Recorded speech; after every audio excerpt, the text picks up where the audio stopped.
Kenya mzima. Kwa sababu tukiangalia vile tunakaa katika Mount Kenya, maisha iko juu sana.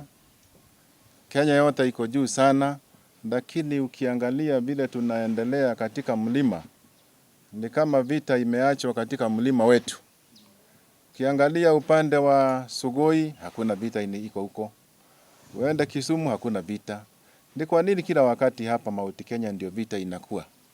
Tunasema hivi, tumeanza hii movement ya kuhakikisha ya kwamba interest yetu kama Mount Kenya region itaangaliwa vilivyo. Kama vile unasikia wenzetu wakisema hapa, kaunti hizo zinatengenezwa. Zingine zinatengenezwa Turkana, zinatengenezwa huko mbali na mbali. Yani pahali hakuna hata watu. Sasa hebu angalia hapa Mount Kenya yetu. Watu ni wengi, kaunti ni kidogo, na tunaomba hata hii maneno ya mjadala ya wabunge. Inafaa kuwa wabunge wengi kulingana na watu wale ambao wako hapa Mount Kenya region. Ndio tuwe na sauti, na tuwe na sauti kubwa. Kwa sababu watu ni wengi, na tunaomba ya kwamba watu wasimame wakiwa pamoja, wakiwa united, na tunaweza kusonga mbele pamoja. Ukiangalia hata vile kazi inapangwa, tunaona watu wa upande wa kwetu wanatolewa, kuna wako wengine, na hakuna ile stability in the mountain.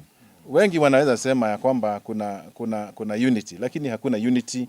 Ndio unity tunakuja kuleta na Kamwene, kwa sababu mambo si mazuri. Tunataka umoja ili tuendelee. To say that we are also thinking when we talk about constitutional amendment, that is a chapter that ought to be in our constitution, a chapter on directive principles of state policy.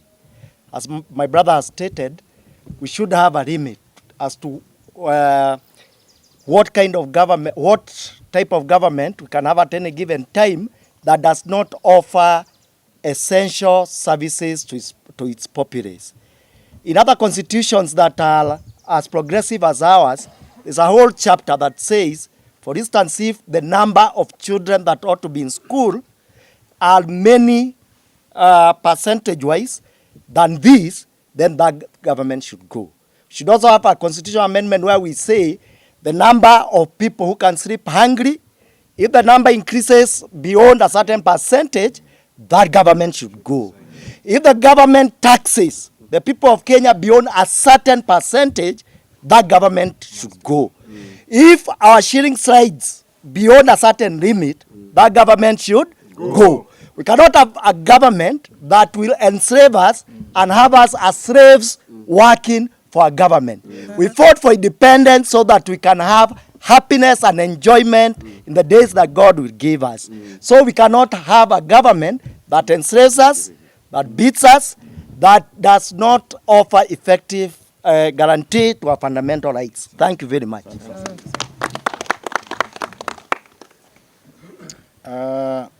Nataka niseme ya kwamba sisi tukiwa Kamwene